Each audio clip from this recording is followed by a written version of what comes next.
Jesus stepped in my bedroom.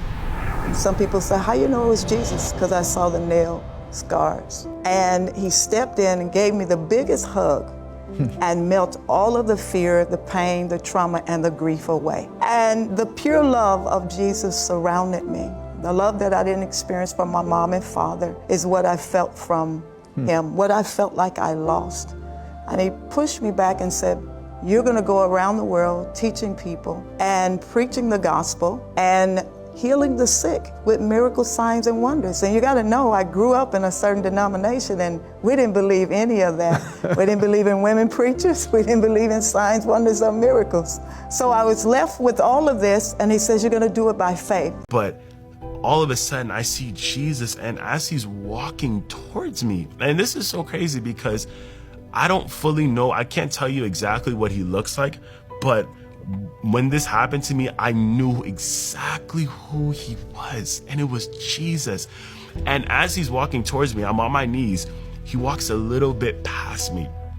And as he walks past me in this encounter, I kind of begin to feel a little bit, it's almost as if he took me back to all the times I felt neglect. I basically just woke up every morning and I was like, God, if you're real, you'll reveal yourself to me. You're going to do something big. It's going to be amazing. Of course, I wasn't ready. But as those 4 months went on, my heart began to soften. And I began to say, you know what? Like, if this truly is real, God, I'm so desperate for you to just come in and blow up my life because I need it. And I got my answer on April 29th, 2018. I was sitting in my living room and I was reading this beautiful book that my therapist had recommended me called Walking with God by John Eldredge. And it was just the most beautiful display of what a deep, intimate relationship with the Lord looked like. I had never been presented that gospel before. And this was finally sinking in for me that this is a life that I want. I want to find that kind of purpose for my life. I want to have that kind of relationship in my life.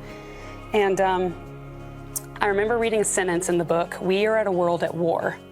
And then all of a sudden, like tears were dropping onto the page. I was happy. I mean, I was like, why am I crying? This is so bizarre. And then it kind of felt like all of my emotions were being felt at once. And then I sensed a presence in the room, so I looked up, and the way that my living room was situated was I was on my couch, and then I had a really big window right here. And so I looked up into the window, into this beautiful blue sky day, and I saw a shadow silhouette of Jesus with his arms outstretched. I was in my bed one night, and like, if you can just imagine a room I'm against on the far side of, by my window, my bed was there, and then the doors on the other side. And I wake up, for some reason, I look over and I see Christ. I see Jesus. And I knew who Jesus was. And my mom never took me to church a lot. I went a couple times, but you know, you always see the picture. I knew who Jesus was. Where did you see him? In my room. Where? In a closet? On the No, wall? he was standing in the middle of the room, and he was transparent. I could see my bookshelf that was behind him. And he just stood there. He made no facial expressions.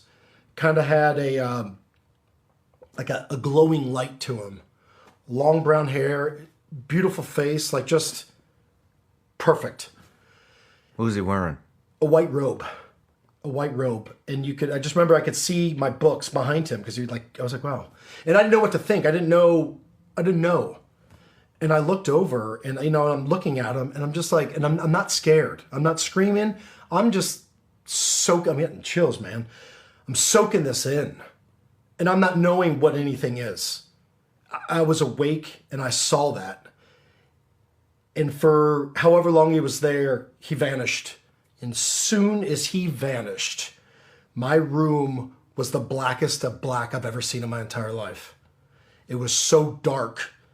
And the fear that came over me was overwhelming. It was the scariest thing. It wrecked me.